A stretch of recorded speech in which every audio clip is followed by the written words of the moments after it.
Et salut à tous les gars, c'est Sheldon et aujourd'hui on se retrouve pour la quatrième pardon vidéo déjà, ça passe vite. La quatrième vidéo de ce Giro avec la Fortuneo. Je vous avouerai que voilà, c'est trop facile personnellement. 75, bon en même temps 72 de récup. Dommage, il manque Daniel Navarro pour que ce soit un tout petit peu plus intéressant. Mais bon, hein, on est en difficile en même temps, donc je vais pas non plus vous montrer. Oh, je suis repassé en normal. En même temps, j'ai pas sauvegardé. Bref, bon là on va repasser en difficile parce que je trouve que c'est trop facile. En même temps, je vais pas sauvegarder, la honte. Donc voilà, on est avec ces Pouveda, on va passer en difficile maintenant. Je vais vivre ce Giro en difficile jusqu'au bout. 4,36 sur Pelizzotti, 9ème étape, une étape vallonnée, très très vallonnée en tout cas, avec ouais, un final assez compliqué. Un final, ouais, c'est une course à l'italienne, pas un mètre de plat ou presque. Et on se retrouve pour la dernière difficulté du jour, celle de deuxième catégorie. À tout de suite. Allez, on se retrouve les gars à 25 km de 9ème étape. Une étape en difficile, c'est plus qu'une course. On a une échappée qui est partie, échappée à 7 heures dans cette difficulté-là, grâce à Brice Feuillu qui est revenu de l'arrière comme un grand et qui a continué son effort et qui est avec deux coureurs, Julien Simon, équipier de Saroni, qui s'est fait distancer, enfin qui est dans le peloton, mais qui a encore joué sa carte si ça monte pas trop. On a Brice Feuillu, l'attaquant presque de la première heure, et on a Angel Madrazo, le coureur de la Carrera, l'Espagnol, qui est présent en tête de course. On a les équipiers de Nertz, je crois. Non, je sais même plus les coureurs qu'il y a, franchement. Ouais, c'est Dominique Nertz. Dominique Nertz qui est 9ème au général. Donc voilà, ça roule tranquille en tête du peloton. Brice Feuillu qui va pas trop tarder à imploser. Va arriver voilà, au pied de la côte, ça remonte déjà. Brice Feuillu qui n'aura même pas eu le temps de se reposer, le pauvre. Il aura attendu le groupe de tête, il aura attendu le groupe de chasse. Pépère. Voilà, on va arriver dans le Passo Serra, 3 km à 7,6%. Ça va être compliqué là quand je vois la barre rouge jaune de Feuillu. Ah, mais Julien Simon qui attaque des pieds. Ok. Merci Brice, t'auras fait du bon boulot. Allez, autour du leader maintenant d'y aller. Tiens, on va demander à Hiver de protéger ces pouvées là. Je sais pas. Je sais pas du tout. Bah, je vais faire monter les deux même à la même vitesse. Matsubushi qui va démarrer à droite. Ah, Hiver qui est passé. Hiver qui est passé devant. On va contrôler, hein, au cas où. Voilà, Nertz qui attaque. C'est cool. Les favoris qui démarrent. Fallait s'en douter. Voilà, c'est Fulveda. Tranquillement. Qui va rentrer. Ça m'étonnerait que ça creuse hein, quand même. Hein. Ça creuse des masses. Voilà. C'est Fulveda qui roule tranquille. 72. On se maintient. Voilà. On a Chris Anker qui est là en soutien. Bon, ça va, ça roule, hein, mais bon. On est à deux, donc normalement ça devrait pouvoir rentrer logiquement. Voilà, le peloton qui est même là d'ailleurs. Chris Anker qui est là. Allez, vous roulez tous les deux. C'est Poulveda et Jonathan Hiver. On a encore un peloton très consistant. C'est Chris Anker sur 27, je crois qu'il va aller bosser. C'est Poulveda. Dodo. Tu ne roules pas. Voilà, Hiver va rouler à fond avec Chris Anker Sorensen dans cette descente. Super, merci le message. Ok, message inintéressant. Bref, bah ça va rouler. Hein. Ça va rouler jusqu'en bas. Voilà, là, on devrait. Ça roule. Hein. Ça roule. Le groupe de tête qui est assez costaud. Emmanuel Bourgman, le maillot blanc. On a Matsubushi. On a Julien Simon, bien sûr. Dominique Nertz. On a tout le top 10 qui est là. Il manque le maillot rose. On a Yuki Kanti qui s'est bien repris. Ah, mais attention. Ah, là, on arrive dans la petite bosse. Allez, ça y est. Les 5 plus forts s'en vont. Julien Simon. Oh là là. Ah, ça freine. Ça freine. Le compte peut-être d'El Fares. Non, c'est Kanti. Kanti qui est parti pour l'équipe australienne, la Drapac. Et Julien Fares qui est bien calé dans sa roue. Nous, on va pas perdre de temps finalement sur les gros bras. Ah, peut-être, je sais pas. Bon, 99. On y va en mode kikou. Voilà, ouais, elle est comme ça. Voilà. Bon, là, on va pas perdre de temps, je pense quand même. En plus, on a Hiver qui va assez vite, donc voilà. On va sprinter pour la forme, histoire de pas perdre trop de temps. Voilà, bon, on va pas perdre du tout de temps d'ailleurs. Hein. C'est bien, on fait 5ème. Cool. 5ème de l'étape, on a encore 3 coureurs dans le peloton, c'est bien, tout le monde s'est à peu près reposé. Oh là là, oh, les barres vont être chaudes à gérer en fin de tour. Oh, je vais m'avoir 2 heures délai, je crois. Ouais, jonction entre le groupe de Yaoni, le groupe de Steven imminente. C'est Yoni qui fait un petit effort là pour permettre à ce groupe de là de rentrer. En tout cas, belle victoire de Jules Fares, il est parti dans la bosse. Et on voit tout de suite qu'en difficile, c'est légèrement plus compliqué. Hein. Surtout que les notes sont très très équilibrées. Il y a 18 points entre tout le monde, donc c'est pas évident. Anthony de la Place, maillot bleu, en gros danger. Il va perdre beaucoup de temps au niveau du général. Et on se retrouve pour la 10e étape de ce Giro, l'étape de Forlì. A tout de suite. Allez, on se retrouve les gars à 20 km de l'arrivée de cette étape avec tout de suite dans le feu de l'action. Il y a eu des chutes et le maillot bleu de meilleur grimpeur est pris dans la chute.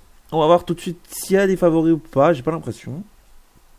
Même si j'ai vu des coureurs assez hauts. On va voir le profil tout simplement.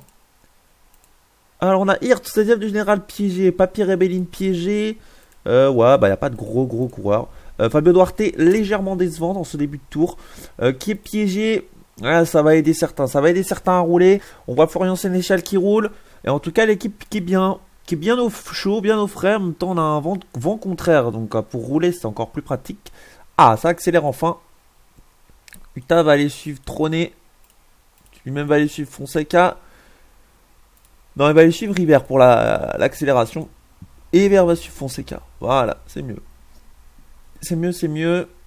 A priori, j'ai pas trop de soucis à me faire. On va mettre Chris Anker, on va mettre le leader derrière le sprinter number 1. Et ça ira. Voilà. Pour le reste, dodo. On a de la place, va pas rouler. Ça sert à rien. Il est fatigué. Voilà. Oui, c'est Armindo. Il est là, Armindo. Voilà, un petit effort qui comptera à la fin de la journée. C'est normal. Voilà. Uta piégé dans un trou de souris. Il faut passer. Merci beaucoup. Et dire que les équipes n'ont pas fait leur effort. Eh, mais les gars, c'est quand vous voulez, hein. Oh là là. Utarovic qui s'est fait Keblo. Ça m'inquiète, hein, les barres d'Utarovic. Hein. Tu vois qu'il est toujours pas là. Ah, si, enfin, il est là. Allez. Allez, les gars. Hein? On y va, on y croit.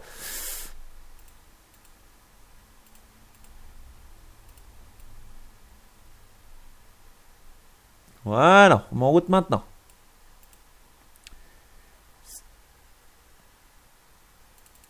Steven Troné. Oh, bah, Ita va pas gagner. Hein. Il s'est fait enfermer par Alexandre Pichot. Oh, peut-être la victoire du champion de France? Non? Ah bah non, bah c'est pas grave, c'est pas grave. Victoire de la Team Ouigo, j'ai l'impression. Oh là là, Nasser Boigny qui revient. Nasser Boigny. Ah bah victoire de Nasser Boigny qui va sûrement coiffer. À moins que Saint-Benet résiste dans les derniers hectomètres. Oh là là, ça va jouer un peu. Alors F6. Qui gagne. Ouah, ça se joue à rien. Ça se joue à rien. Victoire de Saint-Benet devant Nasser Boigny. Doodle qui va se faire... Ah non, qui va se faire avoir par Carlos Barbero. Marco Canola qui fait 5. Utarovic fait 6. Mon avis, Cocard fait 9 et Steven Tronet fait 10, Uta fait 11, Jonathan Hiver fait 12. Très bon résultat d'ensemble. On place encore 4 coureurs dans les 12 premiers. C'est excellent.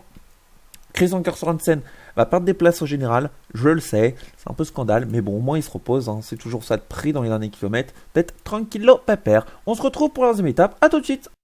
Et allez, on se retrouve pour la 11e étape de ce Giro. Étape entre Forlì et Mola, la 11e. Une étape vallonnée en son début. Enfin, très vallonnée en son début, un peu moins dans le final. Et on va se retrouver tout de suite avec une échappée. 4 coureurs plutôt qui sont partis dès le départ. J'ai décidé de défiler hein, parce que j'estime que voilà, c'est une étape de transition où les baroudeurs peuvent gagner. On a 3 hommes. On a Julien Antomarchi avec un vélo FDJ Trollolol pour l'équipe Roubaix. On a ensuite... Cécine pour l'équipe Roth et on a Biello Blocchi.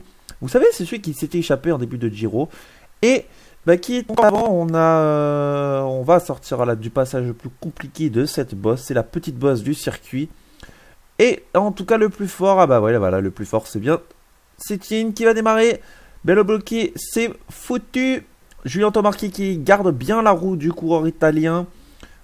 Qui part à 10 km de l'arrivée et là il va montrer qu'il est très très fort. Il est très très fort ce coureur Tchétine donc de la Roth qui, je sais pas pour vous mais ça ressemble un peu au maillot Radio Shack de 2010. Oh là là, Julien Antomarchi qui va peut-être contrer.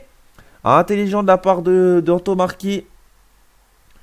En tout cas C'est sûr que... Voilà, bah, finalement, les 3 hommes se sont regroupés. Il n'y aura pas d'attaque, je pense, des favoris. Ça va pas bouger. Je pense que ça m'étonnerait très fort. Bah, allez, on va quand même bouger un petit peu de la place, voilà, qui fait un rythme un poil plus élevé. On va revenir en tête de peloton de toute façon. Gardeman qui démarre, Paterski, bon, c'est des coureurs de second plan. Ah, mais j'ai bien envie de rouler là quand même sur eux. Ah, même s'ils passent, regardez, tout le monde part à la queue leu. En plus, je roule assez fort, donc ils pourront pas partir. Je suis même tellement fort que je vais rentrer sur les autres. Ils sont au général 22e, 13e. Non mais je rêve, je suis parti à 70 et fort curseur. What the fuck.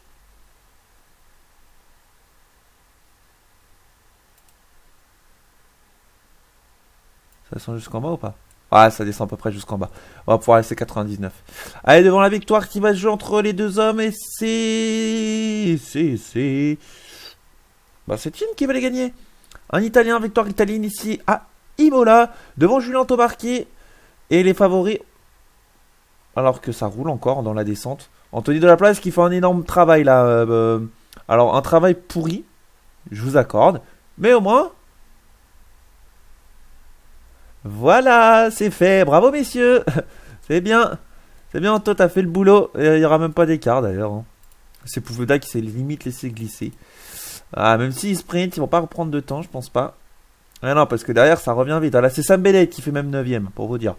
Donc, voilà, l'échappée qui est allé au bout. Les 4 premiers sont les 4 de l'échappée. C'est cool. Donc, on se retrouve pour la dernière étape de la vidéo. La 12ème. À tout de suite.